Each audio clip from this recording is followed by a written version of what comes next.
الحمد لله الذي هدانا لهذا وما كنا لنهتدي لولا أن هدانا الله. اللهم صل على محمد وعلى آل محمد كما صليت على إبراهيم وعلى آل إبراهيم إنك حميد مجيد.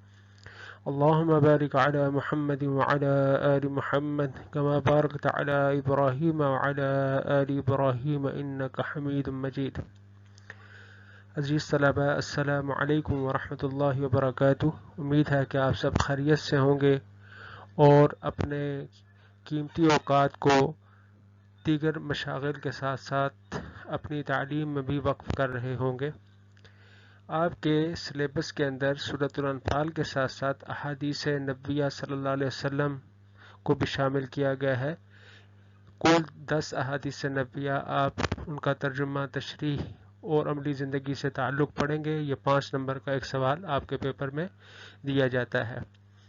پہلی حدیث میں فرمایا گیا ہے افضل الاعمال لا الہ الا اللہ وافضل الدعاء الاستغفار، سب سے فضیلت والا، افضل فضیلت والا، بہترین، الاعمال عمل کی جمع ہے، عملوں میں سے سب سے بہترین، سب سے افضل، لا الہ الا اللہ کہنا ہے یا لا الہ الا اللہ ہے، وافضل الدعاء اور سب سے افضل دعا، سب سے بہترین دعا، الاستغفار استغفار ہے۔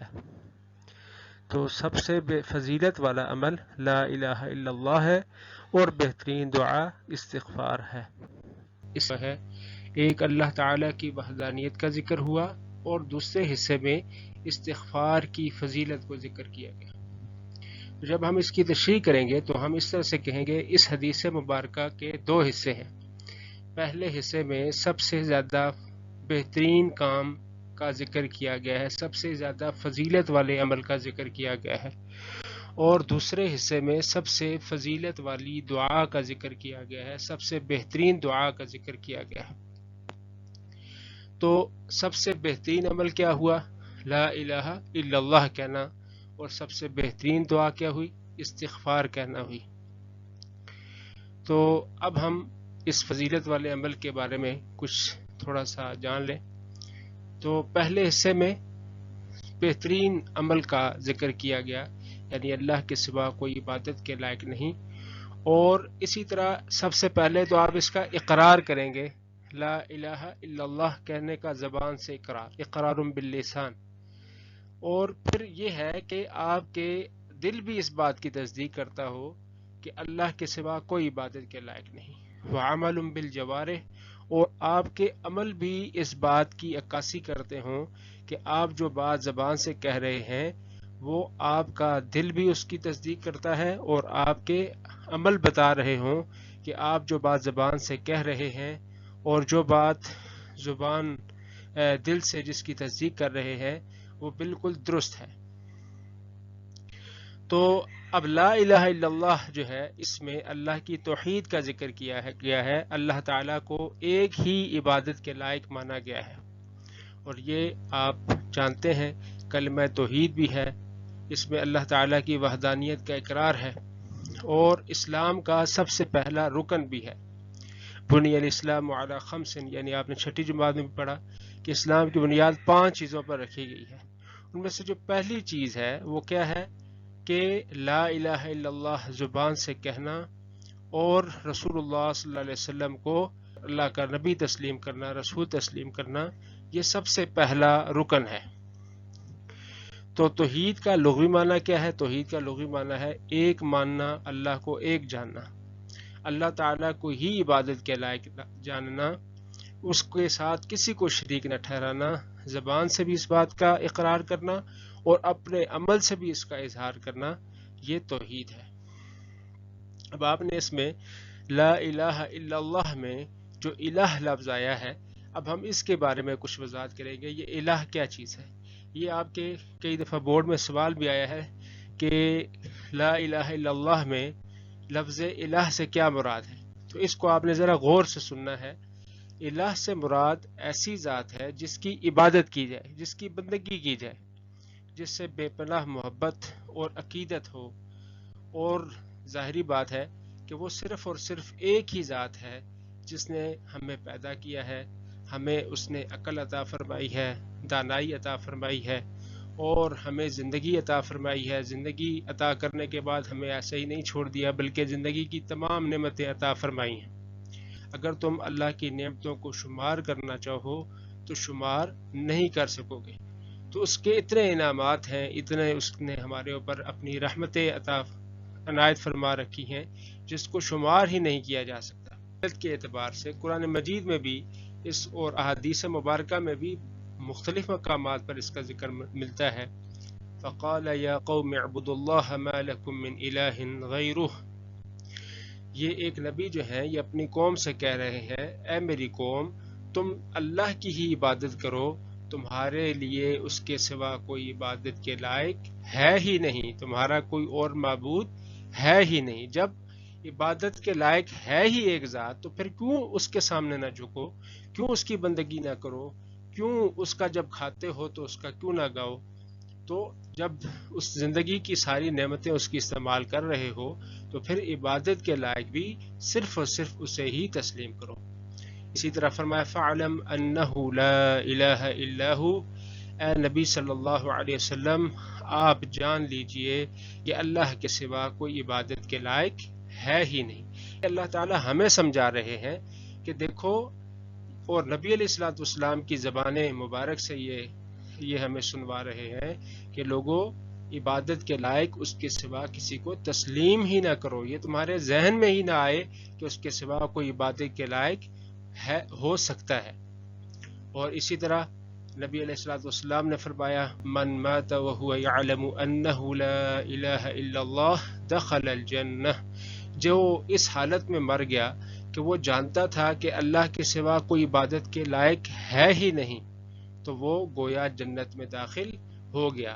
یعنی اس نے اپنی جنت میں داخل ہونے والا کام کر لیا ہے. جب اس نے اللہ کو عبادت کے لائق جان لیا ہے تو ظاہری بات ہے وہ اپنی زندگی کو بھی ہو بہو اللہ اور اس کے رسول صلی اللہ علیہ وسلم کے طریقے کے مطابق گزارنے کی کوشش کرے گا. اب اگلا حصہ جس طرح ہم نے پڑھا وہ افضل الدعاء الاستغفار. حدیث کے یعنی دوسرے حصے میں اس کا ذکر تھا کہ فضیلت والی دعا استغفار ہے. استغفار کا مطلب کیا ہے؟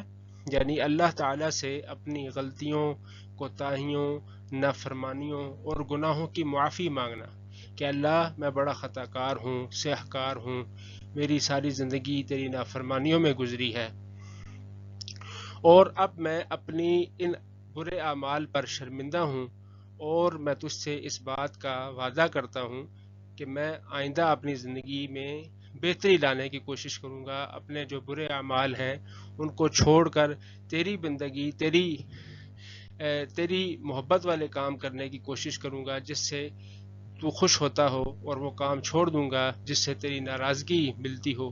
تو یہ اس بات کا اقرار کرنا اپنی زبان سے، اس بات کی تصدیق کرنا، اس کو ہم استغفار کہیں گے. ہم اپنی زندگی کے اندر اگر بہترین بننا چاہتے ہیں، کوئی بہترین کام کرنا چاہتے ہیں تو اس کے لیے ہمیں کیا چاہیے کہ ہم لا الہ الا اللہ کا کثرت کے ساتھ ذکر کیا کریں. اور اسی طرح سے اگر ہم چاہتے ہیں کہ ہم اللہ کے ہاں ایسی دعا مانگے جو قبول ہو، جس کو ریجیکٹ نہ کیا جائے، تو وہ سب سے بہترین دعا وہ استغفار ہی ہے جو اللہ تعالیٰ اپنے بندے کی معافی کو کبھی ریجیکٹ نہیں کرتا، کبھی مسترد نہیں کرتا. اب ہم اگلی حدیث مبارکہ کی طرف چلتے ہیں. طلب العلم فریضۃ علی کل مسلم. علم کا سیکھنا ہر مسلمان پر فرض ہے. یہ ہماری دوسری حدیث مبارکہ ہے کہ علم کا سیکھنا ہر مسلمان مرد اور عورت پر فرض ہے. طلب کا مطلب ہے طلب کا مطلب ہے مانگنا، چاہنا. علم کا مطلب علم ہے. فریضۃ فرض سے ہے، فرض ہے. علی پر، کل ہر مسلمان پر علم کا سیکھنا فرض ہے. اب دیکھا جائے تو اس حدیث مبارکہ میں علم کی اہمیت و فرضیت بیان کی گئی ہے. پہلا حصہ جب ہم علم کی طرف، اب سب سے پہلا سوال یہ ہے کہ یہ علم کیا چیز ہے، تو اس کا ہم لغوی اور اصطلاحی مفہوم جاننے کی کوشش کریں گے. علم کا لغوی معنی کیا ہے؟ علم کا لغوی معنی ہے جاننا، پہچاننا، آگاہ ہونا. اور اصطلاحی مفہوم ہے کسی چیز کی حقیقت کو جاننا۔ اب اگر ہم دیکھیں تو انسانی فطرت میں اللہ تعالیٰ نے یہ چیز رکھی ہے کہ وہ انسان میں اور جانور میں یہی فرق ہے کہ انسان ہر چیز کے بارے میں جاننے کی کوشش کرتا ہے کہ یہ کیوں ہے، یہ کیوں ایسے ہے۔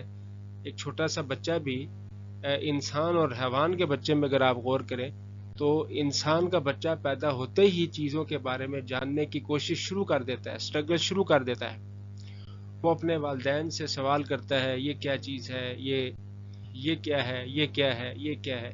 یہ جو بچے کا یہ جو سوال ہے، یہ دراصل یہ اللہ تعالیٰ نے جو اس کی فطرت میں یہ جو چیز رکھ دی ہے کہ وہ ہر چیز کے بارے میں جاننا چاہتا ہے۔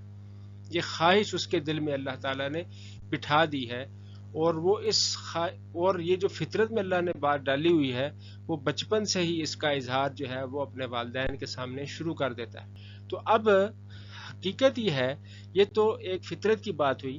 اب ایسا ہے کہ اللہ تعالیٰ نے جو انسان کو پیدا کیا ہے، اللہ تعالیٰ بھی چاہتے ہیں کہ انسان کو اپنی ذات کے بارے میں بھی، کائنات کے بارے میں بھی، اور اپنی کائنات کے مالک کو، خالق کے بارے میں بھی علم ہونا چاہیے کہ اسے کس نے پیدا کیا ہے اور اس کی زندگی کا مقصد کیا ہے۔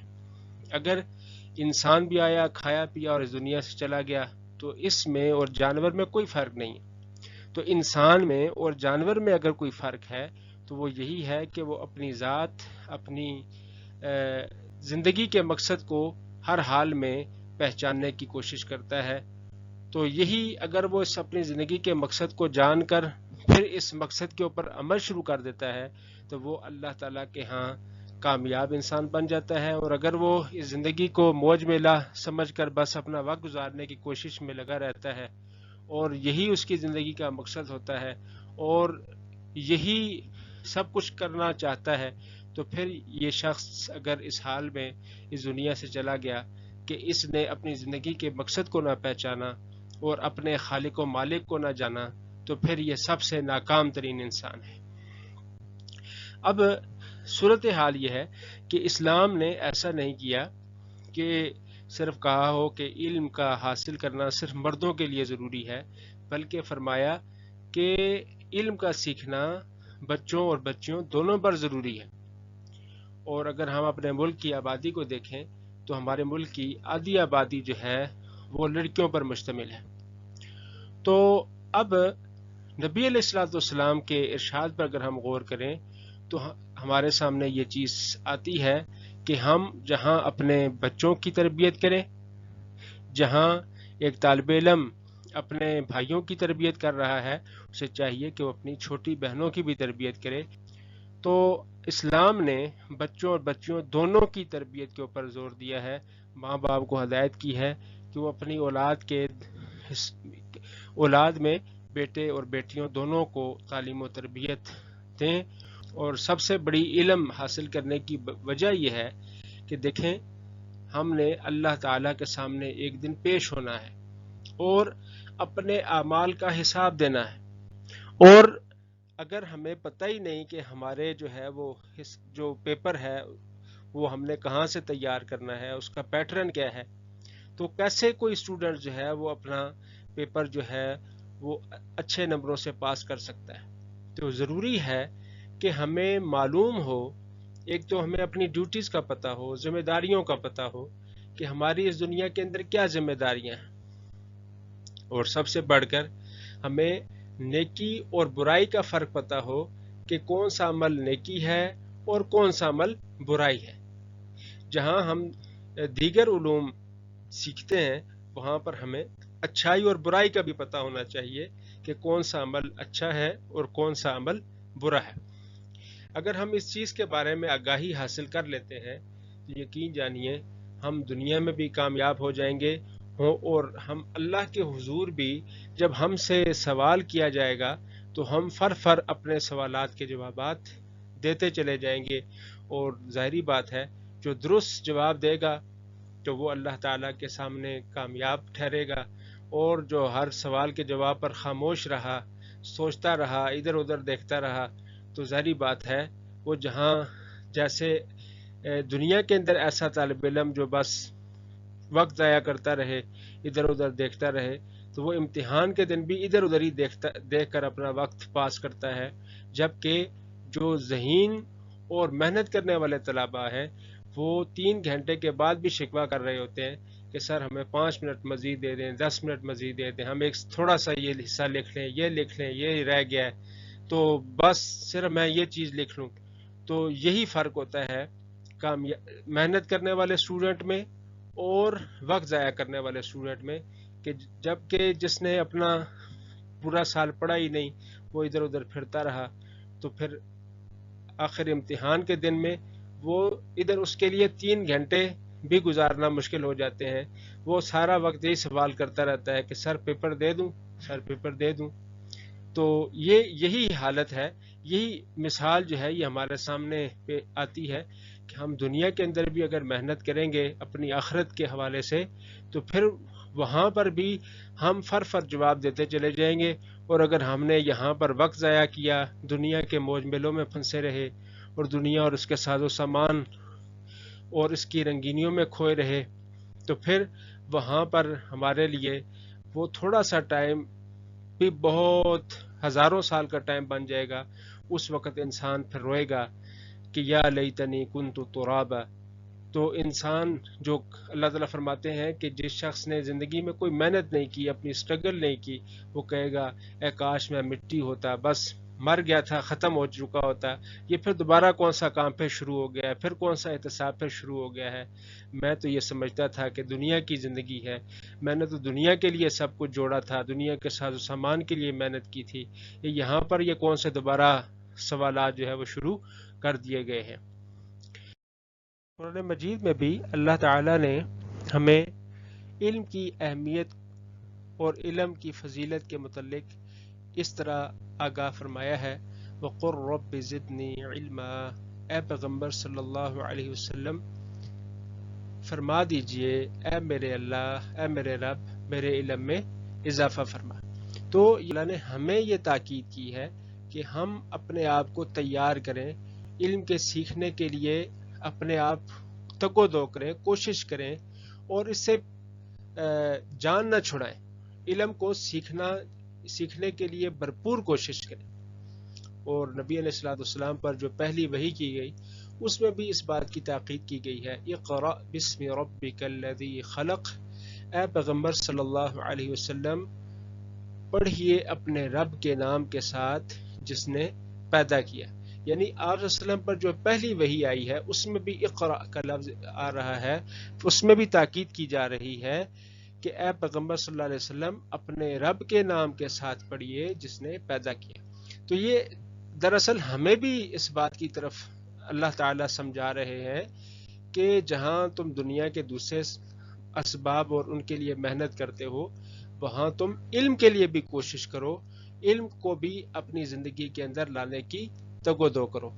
اور اسی طرح فرمایا قُلْ هَلْ يَسْتَوِي الَّذِينَ يَعْلَمُونَ وَالَّذِينَ لَا يَعْلَمُونَ۔ اے نبی صلی اللہ علیہ وسلم فرما دیجئے کیا علم رکھنے والے لوگ، جاننے والے لوگ اور جاہل لوگ، یعنی جو لوگ نہیں جانتے، نہ جاننے والے برابر ہو سکتے ہیں؟ ٹھیک ہے، بلکہ آگے فرمایا کہ کیا اندھیرا اور اجالا برابر ہو سکتے ہیں، اندھیرا اور روشنی برابر ہو سکتے ہیں؟ تو جس شخص کے پاس علم ہے اس کے پاس نور ہے، اور جس شخص کے پاس علم نہیں ہے اس کی مثال اندھیرے والی ہے۔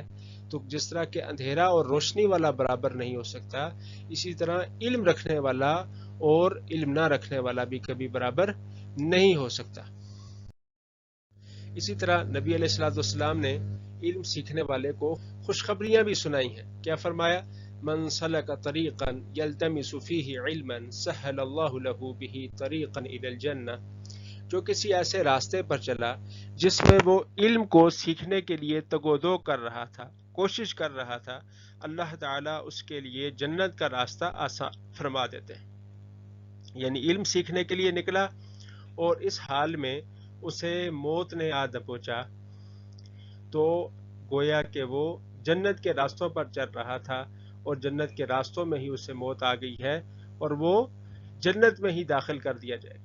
تو یہ کتنی بڑی خوشخبری ہے علم سیکھنے والے طلباء کے لیے، بلکہ بعض احادیث میں فرمایا کہ فرشتے جو ہیں ان کے لیے اپنے پر بچھاتے ہیں، اور سمندر کے اندر مچھلیاں جو ہے وہ ان طلباء کے لیے دعا کرتی ہیں جو علم سیکھنے کے لیے نکلتے ہیں۔ تو یہ کتنا بڑا مرتبہ اور کتنا بڑا مقام ہے جو اللہ تعالیٰ علم سیکھنے والوں کو عطا فرماتا ہے۔ اور ایک اور بڑا مقام جو اللہ تعالیٰ، جو نبی علیہ الصلوۃ والسلام نے فرمایا العلماء ورثۃ الانبیاء، علماء انبیاء کے وارث ہیں، جانشین ہیں، یعنی فرمایا کہ ہم جو انبیاء ہیں وہ درہم و دینار نہیں چھوڑتے، ہماری وراثت علم ہوتا ہے، اور انبیاء کے ورثاء علماء ہوتے ہیں، کیونکہ انبیاء کی وراثت میں علم ہوتا ہے، اور یہی علم آگے نسل در نسل علماء نسلوں کو منتقل کرتے رہتے ہیں، اسی لیے ان کو انبیاء کے وارث قرار دیا گیا۔ تو یہ کتنی بڑی خوشخبری ہے ان لوگوں کے لیے جو علم سیکھنے کے لیے تگ و دو کرتے ہیں، اور علم سیکھ کر اللہ تعالیٰ کے حضور کتنا بڑا مقام حاصل کر لیتے ہیں۔ اور اسی طرح نبی علیہ الصلوۃ والسلام خود جو اٹھتے بیٹھتے دعا فرمایا کرتے تھے، فرماتے تھے اللہم انی اسألک علما نافعا، اے اللہ میں نفع بخش علم کا سوال کرتا ہوں۔ ٹھیک ہے نا، وہ علم کا سیکھنا، بلکہ بعض چیزوں کا جاننا، فضول چیزوں کا جاننا، وہ انسان کو ہلاکت میں ڈال دیتا ہے، پریشانی میں ڈال دیتا ہے، ٹینشن میں ڈال دیتا ہے۔ تو علم اگر سیکھا جائے تو وہ علم سیکھا جائے جو آپ کے لیے نفع بخش ہو، جو آپ کو فائدہ دینے والا ہو۔ تو اب جناب علی رضی اللہ تعالیٰ عنہ جو ہیں وہ فرمایا کرتے تھے کہ ہم اللہ کی اس تقسیم پر خوش ہیں کہ اس نے ہمیں علم سے نوازا اور جاہلوں کو مال دیا، یعنی یہ اللہ کا ہمارے اوپر کتنا بڑا انعام ہے کہ اس نے ہمیں علماء کی صف میں رکھا ہے، علم سیکھنے والے حضرات کی محفل میں رکھا ہے۔ جناب علی رضی اللہ تعالیٰ عنہ کا فقر جو ہے وہ مشہور ہے۔ تو جناب علی علم کا شہر نبی علیہ الصلوۃ والسلام نے ان کو قرار دیا، تو وہ کیا کہتے ہیں کہ میں اس بات پر اللہ کا شکر گزار ہوں کہ اللہ تعالیٰ نے ہمیں علم سے نوازا ہے اور جاہلوں کو مال دیا ہے۔ تو مال کیا ہے؟ وہ تو فنا ہو جائے گا، ختم ہو جائے گا، کچھ سالوں کے بعد، ان کی موت کے بعد ان کو جانتا ہی کوئی نہیں ہوگا کہ یہ کون صاحب تھے، ان کی اولاد تک ان کو بھول جائے گی۔ لیکن علم کی وجہ سے، اور علم جو ہے وہ کبھی فنا نہیں ہوگا، تو یہ علم کی وجہ سے جناب علی رضی اللہ تعالیٰ عنہ، اللہ کے رسول کے کتنے اور بھی اصحاب تھے۔ تو حضرت علی رضی اللہ تعالیٰ عنہ کا نام آج بھی مشہور ہے، ان کے واقعات، ان کے اقوال جو ہے، اقوال زرین جو ہے وہ لوگوں میں مشہور ہے۔ تو اس کی وجہ کیا ہے کہ انہوں نے علم کو اپنا اوڑھنا بچھوڑنا جو ہے وہ بنائے رکھا تھا۔ اور تو یہ ہمارا ایک جو سوال ہوتا ہے عملی زندگی سے تعلق، تو دراصل یہ اسی طرف اشارہ ہے کہ انسان اچھائی اور برائی میں تمیز کرنا سیکھے کہ یہ کون سی بات اچھائی ہے اور کون سی برائی ہے۔ تو انسان اور جانور میں یہی فرق ہے کہ انسان کا جو اس کے اوپر برتری ہے وہ اسی وجہ سے ہے کہ انسان جانتا ہے کہ کون سا کام کر کے اس کو فائدہ ملے گا اور کون سا کام کر کے اس کو نقصان ہو سکتا ہے، کون سا عمل کر کے اس کو نقصان کا سامنا کرنا پڑ سکتا ہے۔ تو اب یہاں پر ہم سوالات کی طرف آتے ہیں کہ حدیث میں سب سے افضل عمل اور بہترین دعا کسے کہا گیا؟ تو یہی بات جو آپ نے پہلے پڑھی، حدیث میں سب سے فضیلت والا عمل لا الہ الا اللہ قرار دیا گیا، یعنی اللہ کو معبود ماننے کا اقرار، اور بہترین دعا اللہ تعالیٰ سے اپنے گناہوں کی بخشش مانگنا ہے۔ اب حدیث کے مطابق فضیلت والا عمل کون سا ہے؟ تو حدیث میں سب سے فضیلت والا عمل لا الہ الا اللہ، یعنی اللہ کو معبود ماننے کا اقرار قرار دیا گیا ہے۔ لا الہ الا اللہ کا کیا مفہوم ہے؟ لا الہ الا اللہ کہنا اللہ کی توحید کا اقرار ہے، اس کو کلمہ توحید بھی کہتے ہیں۔ اللہ کے سوا کسی کو بھی الہ نہ ماننے کا اقرار اور اپنے عمل سے اس عقیدے کا اظہار، یہی سب سے فضیلت اور عظمت والا عمل ہے۔ اب لا الہ الا اللہ میں لفظ الہ سے کیا مراد ہے؟ یہ ہم نے پہلے بھی پڑھا تھا کہ ایسی ذات جس کی عبادت کی جائے، جس سے بے پناہ محبت اور عقیدت ہو، اور وہ صرف اللہ ہی کی ذات ہے جس نے ہمیں عقل اور جس نے ہمیں پیدا کیا، جس نے ہمیں عقل اور بصیرت عطا فرمائی، زندگی کی تمام نعمتیں عطا فرمائی۔ افضل الدعا کی وضاحت کیا ہے کہ انسان کی بہترین دعا اللہ سے اپنے گناہوں، غلطیوں، نافرمانیوں کی معافی مانگنا ہے۔ تو انسان بعض دفعہ دنیا میں کھو کر اپنے خالق و مالک کی رضا اور رغبت کے خلاف گناہ کا ارتکاب کر بیٹھتا ہے. تو اب اللہ کو الہ ماننے کا تقاضا یہ ہے کہ انسان اپنی غلطی یا گناہ پر نادم اور شرمندہ ہو کر اللہ سے معافی مانگے. تو حدیث نبی میں بہترین دعا کیسے قرار دیا گیا وہ آپ نے ابھی تھوڑی دیر پہلے ہی پڑھا ہے. ٹھیک ہے، وہی سوال ہے، وہی اس کا، اسی جو ابھی آپ نے جواب پڑھا ہے یہی اس سوال کا بھی جواب ہوگا. استغفار کا مفہوم کیا ہے؟ کہ استغفار کا مفہوم وہی ہے جو آپ نے ابھی تھوڑی دیر پہلے پڑھا. یعنی یہی سوالات ہوتے ہیں، ان کو گھوم پھرا کر بعض دفعہ پوچھا جاتا ہے، تو آپ نے وہ پریشان نہیں ہو جانا کہ یہ کیسے، یہ سوال کہاں سے آ گیا، یہ تو ہم نے پڑھا ہی نہیں ہے. تو ان ساری دیکھا جائے تو اس سوال کے تھیم کو سمجھنے کی کوشش کیا کرے. تو وہی سوال ہے، ملتا جلتا سوال ہے، اور جواب وہی ہے کہ انسان دنیا کے ساز و سامان میں کھو کر اپنے خالق و مالک کی رضا کے خلاف غلطی یا گناہ کا ارتکاب کر بیٹھتا ہے. تو اپنی غلطی اور گناہ پر نادم اور شرمندہ ہو کر انسان کو چاہیے کہ اللہ سے اپنے گناہوں کی معافی مانگے. اب آگے سوال کہ انسان اللہ کی نگاہ میں پسندیدہ اور محبوب بننا چاہتا ہے تو کیا کرے؟ تو ظاہری بات ہے وہی کام کرے جو سب سے بہترین عمل ہو اور جو بہترین دعا ہو.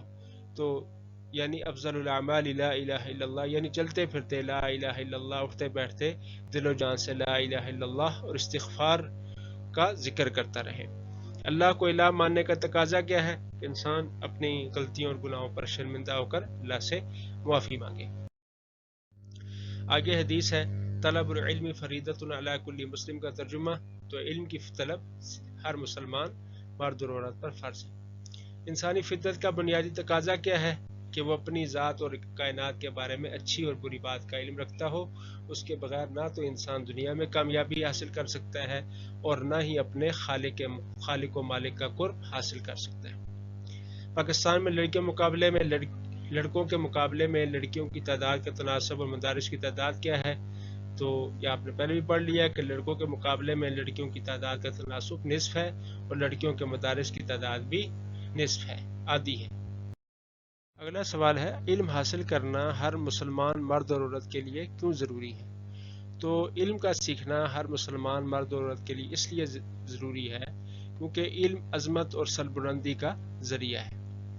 تو جن لوگوں نے علم حاصل کیا وہی اللہ کے مقرب ہوتے ہیں. انما یخشی اللہ من عبادہ العلماء، اللہ سے اس کے بندوں میں علم والے ہی سب سے زیادہ ڈرتے ہیں، اس آیت مبارکہ میں فرمایا گیا. تو علم انسان کو آسمانوں کی بلندیوں پر پہنچا دیتا ہے، جبکہ بے علمی انسان کو جہالت اور بے رہ روی کی پستیوں میں لے جاتی ہے. تو تاریخ کا بھی مطالعہ کریں، موجودہ حالات کو بھی دیکھیں تو وہی قومیں ترقی کر رہی ہیں، وہی قومیں کامیاب ہیں، وہی قومیں عزت پا رہی ہیں، وہی قومیں عظمت کا نشان ہیں جنہوں نے علم کو اپنا لیا ہے، علم کی روشنی میں جو چل رہی ہیں. تو اگلا سوال ہے علم کی طلب کس پر فرض ہے؟ تو حدیث نبی کے مطابق علم حاصل کرنا ہر مسلمان مرد اور عورت پر فرض ہے، جس طرح کہ اس حدیث میں بھی اس کی طرف اشارہ کیا گیا. تو امید ہے طلبہ آپ کو یہ سبق اچھی طرح سمجھ میں آ گیا ہوگا، آپ نے اس کو خوب غور سے سنا ہوگا. اقول قولی ھذا واستغفر اللہ لی ولکم ولسائر المسلمین، والسلام علیکم ورحمۃ اللہ وبرکاتہ.